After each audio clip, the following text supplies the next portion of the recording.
계속해서 소요리 문답 관련해서 강의를 하겠습니다. 오늘은 88문부터 90문까지인데요. 일단 88문 이렇게 시작합니다. 그리스도께서 우리에게 구속의 유익을 전달하시는 외적인 수단이 뭔가? 그러니까는 이런 거죠.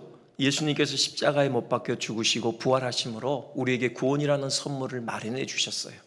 이건 객관적으로 있는 거죠. 아직 내 것이 아닙니다. 이제 이것을 실제로 내가 받아서 내 것으로 삼고 내가 누려야 하는 것이죠. 이제 이 단계가 남았어요. 이 단계를 누가 하시냐면은 성령께서 오셔서 하시는 것입니다. 예수님께서 이제 구원을 이루시고 승천하셨죠. 그리고 우리에게 성령을 보내셨는데 성령을 통해서 예수님이 마련하신 그 구원이 실제로 우리의 것이 되도록 우리의 삶에 만끽하도록 하시는 그 일을 하시는 거예요. 네, 성령께서 그냥 단독으로, 물론 단독이죠. 왜냐하면 그 주체는 성령이시니까요. 하지만 뭔가 수단을 사용하신다는 겁니다. 그런데 여기 통상적인 수단 그렇게 표현하고 있어요. 통상적이다. 그건 보통, 일반적이다. 뭐 그런 의미를 담고 있잖아요. 그러니까 통상적이지 않은 방식도 있다는 거죠. 성령께서 우리에게 구원의 선물을 안겨주시는 데 있어서 통상적이지 않은 비상한, 우리가 알 수 없는 어떤 비밀한 방법으로 구원의 선물을 안겨주시는 그런 경우도 있다라는 거예요. 예를 들어보면요, 아마 우리에게는 특별하게 해당이 안 되고요, 그 아주 어린 아이들이 있잖아요. 아직 말씀을 알아들을 수 없는, 아직 그런 지적인 발달이 이루어지지 않은 아주 어린 아이들, 그 아이들에게는 아무리 말씀을 전해도 그 말씀이 이해가 안 되는 거죠. 죄인임을 알지 못하고요, 예수님께서 베푸신 그 구원의 은혜에 대한 깨달음을 얻을 수 없는 단계에 있어요. 근데 그 아이가 지금 성도의 자녀예요.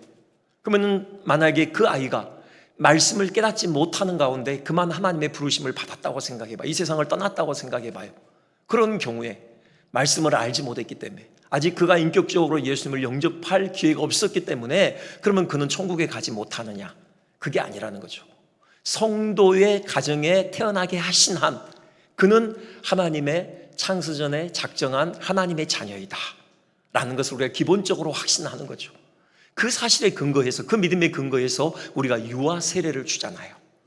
이 자녀를 언약 백성의 가정 하에 태어나게 하신 것은 하나님께서 창세전에 이 자녀를 구원하시기로 작정하셨다. 우리는 그 사실을 믿는 거죠.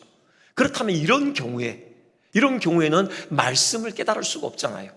그래서 우리가 알지 못하는 아주 비상한 방법으로 성령께서 그에게 구원을 안겨주실 것이다. 우리가 그 가능성을 열어놓는 것이죠. 그렇기 때문에 통상적인 은혜의 수단이다, 그런 말을 쓰는 겁니다. 그 외에 보통의 경우에는 성령께서 반드시 수단을 사용하신다라는 거예요. 주된 수단은 아까 우리 권사님께서도 기도 중에 말씀과 더불어 역사하시는 성령의 역사다, 그런 표현을 쓰셨는데요. 그렇죠. 성령께서 우리에게 구원을 안겨주시는데 주되게 사용하시는 수단은 말씀입니다. 아까 그 소요리 문답 보시면요, 말씀 외에 두 가지가 더 있죠. 성례가 있고 기도가 있어요. 말씀, 성례, 기도, 이것들이 보편적으로, 통상적으로 성령께서 우리에게 구원의 은혜를 주시는데 사용하시는 수단이에요. 한번 볼까요? 사도행전 2장 42절부터 보면은 이게 꼭 그렇게 이루어지는 것을 보게 돼요. 초대교회의 모습인데요, 그들이 사도의 가르침을 받아 그랬어요. 사도의 가르침, 말씀 아닙니까? 말씀을 선포했고 말씀을 가르쳤다라는 거죠. 말씀을 은혜의 수단으로 사용하셨다라는 겁니다. 그리고 서로 교제하며 떡을 떼다, 이건 주로 성찬이죠. 성찬은 성례의 한 중요한 요소입니다. 그렇다면 또 성례가 성령께서 사용하시는 은혜의 수단임을 우리가 보게 돼요. 그리고 오로지 기도하기를 힘썼다, 기도요. 바로 이 기도가 또 성령께서 사용하시는 소중한 은혜의 수단이라는 겁니다. 이것들을 사용해서 결국 뭘 하시느냐? 마지막에 그렇게 돼 있죠. 주께서 구원받는 사람을 날마다 더하게 하시니라.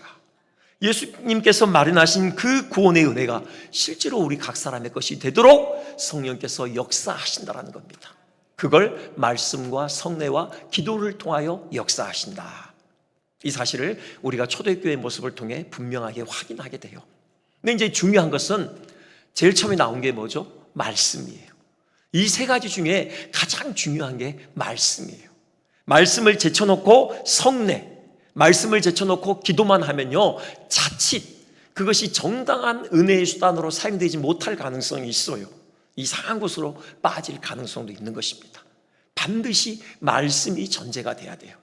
바른 말씀에 대한 이해에 기초해서 성례를 베풀어야 하고요, 또 바른 말씀의 이해에 기초해서 우리가 기도를 은혜의 수단으로 사용해야 하는 것이죠. 그럴 때 이것들이 종합적으로 하나님께서 우리에게 그 풍성한 구원의 은혜를 안겨주시는데 소중한 은혜의 수단으로 사용되는 것입니다. 자, 오늘은요, 이제 이 중에 말씀에 대해서 좀 집중적으로 생각을 해보겠습니다. 89문이 이렇게 되어 있어요. 그렇다면 말씀이 어떻게 구원을 위하여 효력 있게 역사하는가? 그랬을 때 먼저 이거죠. 하나님의 성령께서, 우리 이 부분 다시금 점검해야 됩니다. 말씀이 그냥 기계적으로 무조건 역사하는 게 아니라요, 말씀은 주문이 아니에요. 왜 말씀이 역사하느냐? 말씀과 더불어 역사하시는 성령의 역사 때문에 그래요. 성령께서 말씀과 더불어 역사하실 때 그 말씀의 능력이 나타나는 겁니다. 여러분, 그래서 우리가 말씀을 가까이 할 때마다, 말씀을 들을 때마다, 말씀을 읽을 때마다, 말씀을 묵상할 때마다 우리가 성령의 도우심을 구해야 해요. 성령의 지혜를 구해야 하는 것입니다. 말씀과 더불어 오늘 또 제게 역사하시옵소서. 여러분, 그렇게 간구하는 마음으로 말씀을 같아야 하는 것입니다. 그 다음에 보면요, 이제 말씀의 낭독이라고 했죠. 말씀의 낭독, 이건 말 그대로 말씀을 읽는 거죠. 말씀을 읽을 때, 말씀을 낭독할 때 은혜가 임한다라는 것입니다. 말씀을 낭독할 때 그 낭독되는 말씀이 우리의 귀에 전해질 때 그때 우리 영혼이 살아나고 우리 영혼이 회복되는 그런 역사가 있다라는 거예요. 이걸 분명하게 보여주는 구약의 한 사건이 있죠. 에스겔 선지자가 본 환상입니다. 그 골짜기에 질비하게 널브러져 있는 그 마른 뼈들이 살아나 군대가 되는 그 환상을 봤어요. 그 마른 뼈들이 살아나서 군대가 되는 그 역사에 반드시 포함되는 한 과정이 있습니다. 그게 바로 하나님께서 에스겔로 하여금 하나님의 말씀을 대언하라고 하셔요. 그게 에스겔 37장 4절이죠. 너는 이 모든 뼈에게 대언하여 이르기를 여호와의 말씀을 들을지어다, 선포하라고 해요. 그러면 선포하는 그 여호와의 말씀이 뭐냐? 그게 그 다음 구절에 나오죠. 내가 생기를 너희에게 들어가게 하리니 너희가 살아나리라. 너희가 살아나리라. 바로 이 말씀을 대언하라는 것입니다. 에스겔이 그 말씀에 순종해요. 마른 뼈, 그 해골에게 이 말씀을 선포한 것입니다. 생기가 너희에게 들어가리니 너희가 살아나리라 선포해요. 그때 그 놀라운 역사가 있게 된 것이에요. 10절 그렇게 돼 있죠. 이에 내가 그 명령대로 대언하였더니 생기가 그들에게 들어가매 그들이 곧 살아나서 일어나 서는데 극히 큰 군대더라. 이렇게 되어 있습니다. 말씀이 들려질 때 마른 뼈가 살아나는 역사가 있는 거예요. 이 마른 뼈가 살아난다. 이것은 하나님의 생명에서 떠나 영적으로 죽어있는 영혼의 상태를 가리키죠. 그들에게 하나님의 생기가 부어지는 겁니다. 하나님의 생명이 그들 가운데 불어 넣어져서 그들의 영혼이 살아나는 것이에요.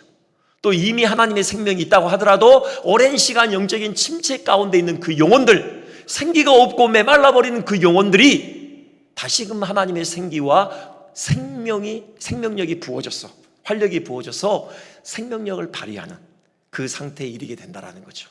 이것이 어떻게 가능하느냐? 말씀이 선포될 때요. 하나님의 말씀이 대언될 때, 그 말씀이 마른 뼈에게 닿을 때 바로 살아나는 그런 역사가 있다라는 거죠.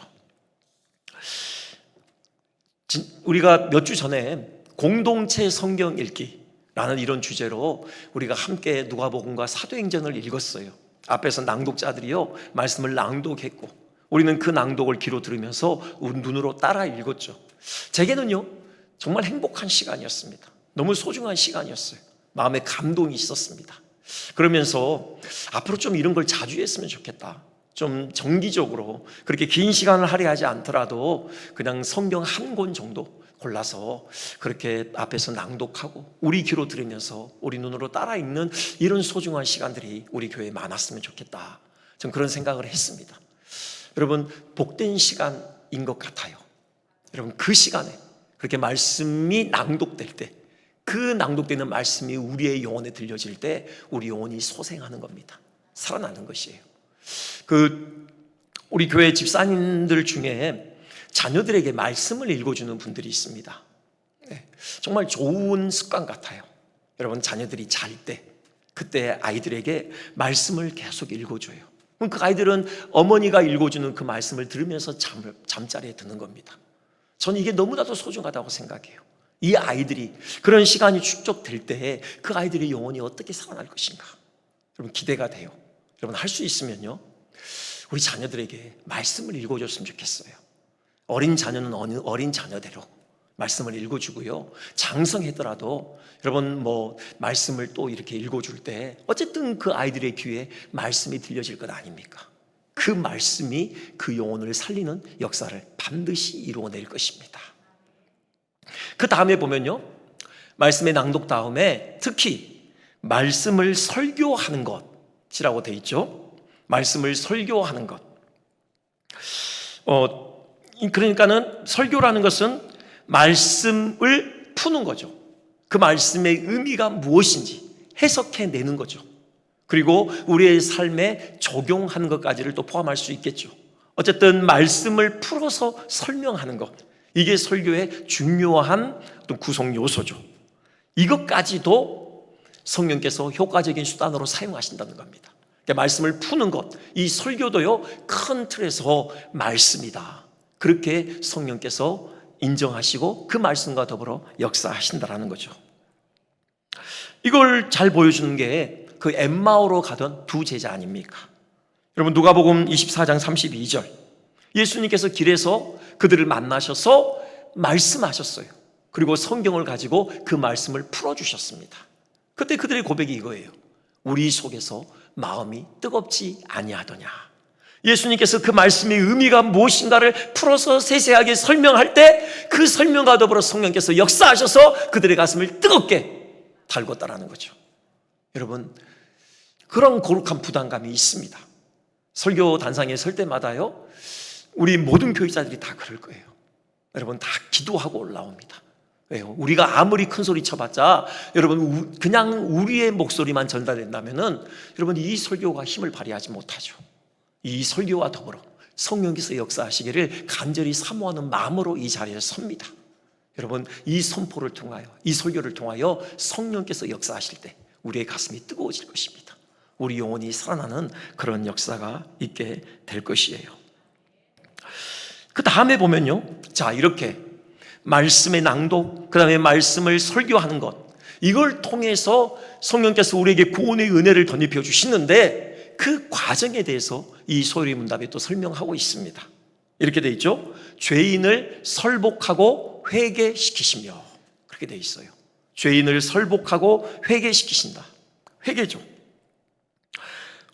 오늘 봉독한 이제 본문으로 이제 좀 들어가 보겠는데요. 여기 보면 말씀이 가져오는 이 회개 역사가 잘 나타나 있어요. 일단은 지금 이제 이때가 나팔절이라고 하는데 7월 1일이죠. 이때부터 이제 새해가 시작이 되는 겁니다. 그러니까는 지금 포로들이 귀환해가지고 느헤미야를 선도해서 지금 성벽을 재건했죠. 그리고는 나팔절이 돼서 이들이 다 같이 한데 모인 겁니다. 지금 그 워터게이트 수문 앞 광장에 많은 포로 귀환민들이 모여서 이들이 뭘 했느냐? 말씀 사경회를 연 거예요. 이때 이제 그 율법 학사, 말씀의 전문가인 에스라가 있었어요. 에스라를 앞에 모셔놓고 이제 에스라가 말씀을 낭독했습니다. 그리고 레위인들이 그 곁에서, 그러니까는 에스라는 히브리 성경을 읽었겠죠. 히브리어로 말씀을 낭독했을 것이에요. 근데 그 당시는 히브리어가 아니라 다들 아람어를 쓰고 있었어요. 그래서 아마 레위인들이 그걸 아람어로 동시 번역을 했을 거예요. 그리고 그뿐만이 아니라 그 의미가 뭔지를 또 설명을 해줬던 겁니다. 그러니까는 말씀의 낭독과 말씀의 설교가 함께 이루어진 것이에요. 느헤미야 8장 8절 한번 보시겠습니까? 그렇게 돼 있어요. 하나님의 율법책을 낭독하고 그 뜻을 해석하여 그 백성에게 그 낭독하는 것을 다 깨닫게 하니, 지금 이런 일이 있었던 것입니다. 이때 일어난 역사가 뭐냐? 그게 바로 회개가 터졌던 거예요. 9절 이렇게 돼 있죠. 백성이 율법의 말씀을 듣고 다 우는지라. 그래서요, 지금 느헤미야, 에스라, 레위인들이 지금 이들을 지금 달랬어요. 오늘은 너희 하나님 여호와의 성일 나팔절이다. 슬퍼하지 말고 울지 말라. 이렇게 간청하고 외원해서 겨우 진정시켜야 할 만큼 이들 가운데 통곡이 터져 나온 거예요. 회개가 터져 나온 거예요. 왜 그랬을까요? 말씀이 그들의 귀에 들리고 그 말씀의 뜻이 깨달아지자 회개의 눈물이 터져 나온 것이죠. 말씀이 날카로운 칼날이 되어 그들의 가슴을 파헤치기 시작했던 것입니다. 평소에는 지각하지 못하고 있던 숨은 죄악들이 말씀의 빛 아래 드러나게 되었던 것이에요. 언젠가도 말씀드렸는지 모르겠는데 그 어릴 적 저는 이 대목마다 어릴 적 학교의 그 한 장면이 떠오르는데요. 청소 시간이었어요. 그래서 어떤 학생이 창을 덮고 있는 커튼을 확 열어 젖혔죠. 그러니 그 창살 사이로 햇살이 이렇게 딱 스며들 것 아닙니까? 그러자 눈에 드러나는 현상이 있죠. 이 작은 먼지들이 막 이렇게 허공을 휘날리고 있는 겁니다. 다들 입을 막아요. 그때 어떤 학생이 야, 커튼 쳐! 먼지 없어지게. 여러분, 그런다고 없어집니까? 예, 우리 눈에는 보이지 않는 거죠. 이런 거예요. 여러분, 우리 안에는 평소에는 볼 수 없는 그런 더러운 먼지 같은 죄악들이 흩날리고 있어요. 평소에는 잘 지각이 안 돼요. 보이지 않습니다. 근데 말씀이 들려지고 말씀의 그 내용을 풀어서 깨닫게 할 때, 그 말씀의 빛이 비춰질 때 비로소 우리 마음에 흩날리고 있는 그 먼지 같은 더러운 죄악들이 보이게 된다는 거죠. 여러분, 이거예요. 흉악한 죄악들이 우리 마음의 따리를 틀고 있는 것을 보게 되는 것입니다. 여전히 세속적인 가치관이 우리의 생각을 지배하고 있는 것을 직시하게 되는 것이죠. 그러니 가슴을 치지 않을 수 없는 것입니다. 여러분, 이런 역사가 있게 돼요. 그래서 회개가 터져 나오게 되는 겁니다. 혹시 우리의 가슴에 눈물이 말라버리지 않았습니까? 우리 눈가를 촉촉히 적시던 그 눈물이 말라버리지 않았습니까? 그것이 반증하는 사실은 우리가 지금 말씀의 충분한 능력을 경험하지 못하고 있다는 반증은 아닐까요? 더 이상 말씀이 능력 있게 우리 가운데 역사하고 있지 않다라는 사실을 드러내는 것은 아닐까요? 여러분, 다시금 말씀이 우리의 심령을 후벼 파는 정말 그 양쪽 날쌘 검처럼 우리의 심령을 쪼개는 그런 역사가 있었으면 좋겠어요. 그래서 우리 눈에서는 눈물이 터져 나오고 우리의 가슴에 눈물이 고이는 그런 회개의 역사가 우리 가운데 있기를 주님의 이름으로 축원드립니다. 자, 이 가슴을 찢는 애통은요, 언제까지나 애통으로만 남아있지 않습니다. 여기 문답을 이어서 보면요, 이런 단어가 있어요. 위로. 믿음으로 말미암아 위로로 그들을 세운다. 위로요. 여러분, 진정 어린 애통은 반드시 위로를 동반하게 되어 있습니다. 애통하는 자는 복이 있나니 저희가 위로를 받을 것이며, 그 주님의 말씀이 실제인 것을 우리 온 영혼으로 경험하게 되는 것입니다. 여기 실제로 수문학 광장에 이스라엘 백성이 경험한 바가 그것이었어요. 12절에 이렇게 되어 있죠. 모든 백성이 곧 가서 먹고 마시며 나누어 주고 크게 즐거워하였으니 이는 그 읽어 들린 말을 밝히 아멘이라 그랬습니다. 크게 즐거워했다라는 거예요. 이들의 통곡이 어느덧 기쁨의 함성으로 바뀌게 되었다라는 것이죠. 그런데 흥미로운 것은 그 이유요. 이들의 그 통곡이 기쁨의 함성으로 바뀌게 된 이유가 뭐냐? 이는 그 읽어 들린 말을 밝히 알미니라. 그러니까 이들이 어떻게 통곡하게 됐습니까? 어떻게 회개의 눈물이 터져 나왔어요? 말씀 때문이었잖아요. 말씀이 들려지고 말씀이 빛이 그들의 심령에 비춰질 때 그들이 가슴을 치며 회개하는 역사가 있었거든요. 그런데 동일한 그 말씀 때문에 이들 안에 큰 즐거움이 있었다라고 그렇게 성경은 진술을 하고 있어요. 이게 바로 말씀의 신비예요. 이게 말씀의 능력입니다. 말씀이 우리의 심령을 후벼 파요. 가슴을 치는 회개가 있게 해요. 그리고 그 동일한 말씀이요, 우리에게 큰 기쁨을 가져다 주는 것입니다. 왜일까요? 그 말씀의 빛이 비춰질 때 하나님의 어미로우신 그 거룩하심 앞에 우리를 세워요. 그렇기 때문에 우리가 회개하게 되는 거죠. 하지만 동시에 그 말씀의 빛은요, 우리를 향하신 하나님의 그 신실하신 사랑 앞에 우리를 여전히 세우는 것입니다. 우리의 죄악됨에도 불구하고 여전히 우리를 하나님의 자녀로 붙드시는 하나님의 그 신실하신 사랑 앞에 우리를 세워요. 한순간도 끊임없이 우리를 향하여 흐르고 있는 한없는 하나님의 그 진한 사랑 앞에 우리로 하여금 항복하게 만드는 것, 이것이 바로 말씀의 빛이 하는 역할이에요. 그러니 통곡이 기쁨의 함성으로 바뀌게 되는 거죠. 이런 말씀이 주는 그 하늘의 신령한 기쁨, 세상은 결코 줄 수 없는 그 신령한 즐거움이 매일매일 우리 마음에 샘솟기를 주님의 이름으로 축원드립니다. 자, 그 다음에 하나 더 볼까요? 위로 다음에 거룩함이 있죠. 거룩함. 여러분, 이런 말씀으로 인한 애통과 또 위로, 그 다음 단계로 나가야 돼요. 그건 우리에게 거룩한 삶으로 이끌어갑니다. 하나님의 자녀답게 거룩한 삶을 살 힘을 공급하는 것이에요. 지금 이 수문학 광장에 모여있는 이 이스라엘 백성들의 지금 반응이 그랬어요. 이들의 삶을 대하는 태도가 무엇보다도 바뀝니다. 여러분, 그 증거가 뭐냐면은 이들이 초막절을 지켜요. 자, 나팔절이 7월 1일이잖아요. 그러면은 이제 초막절이 7월 15일부터죠. 초막절이 있죠. 이들이 초막절을 지키기 시작해요. 근데 거기 느헤미야 8장 17절 보면 이렇게 되어 있습니다. 사로잡혔다가 돌아온 회중이 다 초막을 짓고, 그러면서 끝에 뭐라 하냐면요, 이스라엘 자손이 이같이 행한 일이 없었으므로. 그러니까 지금까지 이스라엘 역사에서 한 번도 이렇게 철저하게 초막절을 지킨 적이 없을 정도로 이들이 철저하게 율법에 합치하게 초막절을 지켜낸 것이죠. 초막절, 어떤 의미가 있습니까? 그런 거죠. 그들의 조상이 애굽에서 종살이하고 있을 때 하나님께서 애굽에서 그들을 건져내셔서 자유민으로 삼아주셨어요. 그 구원의 은혜에 대한 감사죠. 그 구원의 은혜를 기념해서 하나님께 감사의 축제를 벌이는 것이죠. 그와 더불어서 또 중요한 의의가 있습니다. 초막절이 담고 있는 의의. 여러분, 초막절에 이들이 초막을 짓고 살잖아요.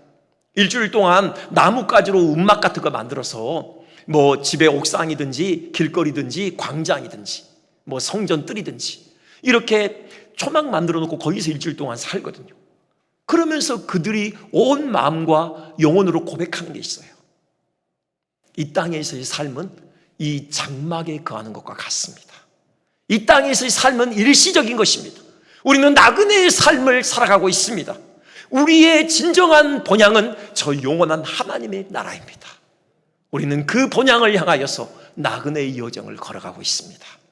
여러분, 이 믿음의 고백이 초막절을 지키는 그 지킴의 의식 안에 담겨 있는 거예요. 이들이 초막절을 철저히 지켰다. 그것이 의미하는 바는요, 이들이 삶을 바라보는 태도가 바뀌었다는 거예요. 더 이상 이 땅의 삶에 집착하지 않는다는 겁니다. 더 이상 세속적인 욕망에 붙들려 살지 않는다는 거예요. 일시적이고 잠깐인 삶으로 상대화하는 거예요. 그리고 그들의 마음은 저 영원한 하나님 나라에 두는 거죠. 그들에게 주어진 것, 그것은 저 영원한 하나님 나라를 위한 수단으로 삼는 것입니다. 하나님을 섬기고 이웃을 섬기는 수단으로 이 땅의 것들을 이제 사용하게 되는 거예요. 이렇게 이들의 삶의 태도가 바뀌어요. 무엇이? 하나님의 말씀이요. 말씀의 낭독을 통해서, 그리고 그 말씀을 풀어서 가르치는 설교를 통해서 그들의 삶을 대하는 태도가 바뀐 거예요. 그러자 이제 그 영원한 하나님 나라와 상관없는 이 땅에 죄악된 것들을 떨쳐내기 시작해요. 보면요, 그 전에는 이들이 이방인과 마구 혼인을 했어요. 그냥 이방인과 그냥 가정을 이루었어요. 이제 그걸 정리해요. 이방인 아내를 내보냅니다. 그리고 이방인과 이제 절교를 해요. 이방 문화, 어떤 우상 숭배, 이런 것들을 철저히 삶에서 몰아내는 이런 거룩의 투쟁이 이제 이들 가운데 있게 돼요. 그리고 예배가 회복됩니다. 이제 안식일을 철저히 지키게 되고요, 11조, 성전세, 이런 것을 정직하게 하나님께 바치게 돼요. 그러면서 성전 제사가 정상적으로 이루어지도록 만드는 겁니다. 예배가 회복돼요. 말씀이 가져오는 결과이죠. 믿음으로 말미암아 거룩과 위로로 그들을 세우고 구원의 은혜를 전달하는 이 성령 역사가 말씀을 통하여 이루어지는 것입니다. 이제 한 가지만 말씀드리고 말씀을 마치겠는데요, 그 다음 한번 구신문을 보겠습니다. 이렇게 되어 있는데요, 말씀을 어떻게 대해야 하는가, 우리가 말씀을 어떻게 읽고 어떻게 설교를 들어야 하는가, 그럴 때 비로소 구원의 효력을 가져오는가, 이 부분이요. 길게 되어 있는데 정리하겠습니다. 말씀의 권위를 존중하라는 겁니다. 말씀의 권위를 존중하고 말씀의 은혜를 사모하라는 거예요. 여기 지금 이 수문학 광장에 모여있는 이스라엘 백성들이 그랬어요. 이들이 말씀의 권위를 철저하게 인정했습니다. 그 증거가 뭐냐면요, 8장 5절 보면 이렇게 되어 있어요. 에스라가 모든 백성 위에 서서 그들 목전에 책을 펴니, 그때 어떻게 했냐? 책을 펼 때에 모든 백성이 일어섰어요. 이게 뭘 의미합니까? 말씀의 권위를 인정한 거죠. 여러분, 제가 그 예배 인도할 때 축도를 저는 서서 하고 주일 예배 때 여러분 앉아서 몇 번 했거든요. 어떤 분들이 이거 좀 어색하다, 앉아서 축도에 동참하는 게. 그래서 이제 다시 일어서기 시작했습니다. 근데 그게 물론 이제 주일 오후 예배 때는 여러분 앉아서 축도에 임하지만 사실 그게 맞겠다라는 생각이 들어요. 뭐 제 권위로 축도하는 게 아니잖아요. 삼위 하나님의 이름으로 복을 비는 거거든요. 우리가 하나님 앞에서 함께 서는 거죠. 지금 그런 의미예요. 여러분, 이들이 하나님의 말씀을 듣는데 앉아서 들을 수 없다, 그 말입니다. 하나님의 말씀을 듣는데 어떻게 우리가 앉아서 듣느냐? 우리 서서 듣겠다. 그러니까 말씀 앞에 서는 것은 곧 하나님 앞에 서는 것으로 이들은 여겼던 것이에요.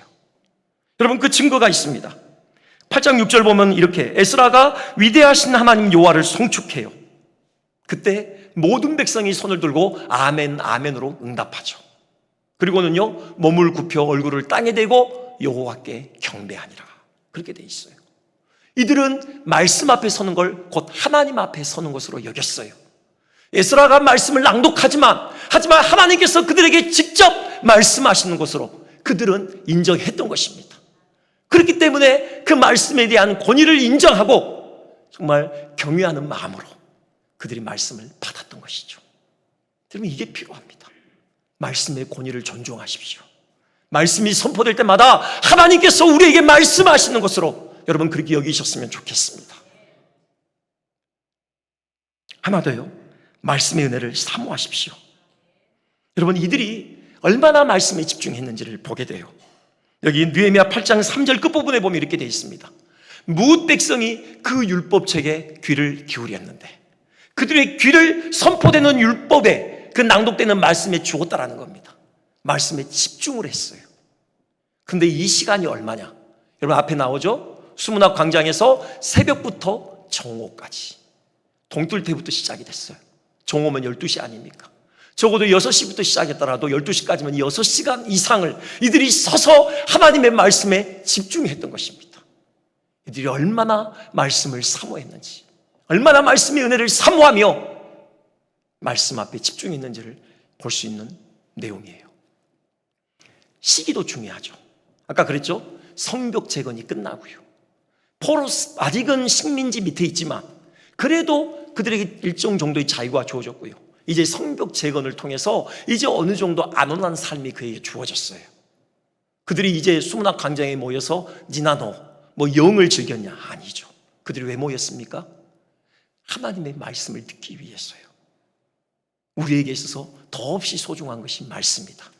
이 성벽 재건보다도 우리의 삶을 더 풍요롭게 하고 안정케 하는 것은 하나님의 말씀이다. 이들은 그 사실을 인정하고 학사 에스라를 모셔다가 말씀을 들었던 것입니다. 말씀의 은혜를 사모하십시오. 그럴 때 그 말씀과 더불어 성령께서 역사하실 것이고 회개와 위로와 삶의 변화로 말미암아 그 구원의 풍성한 은혜를 만끽하게 하실 것입니다. 그런 은혜가 우리의 모두의 것이 되시기를 주님의 이름으로 축원드립니다.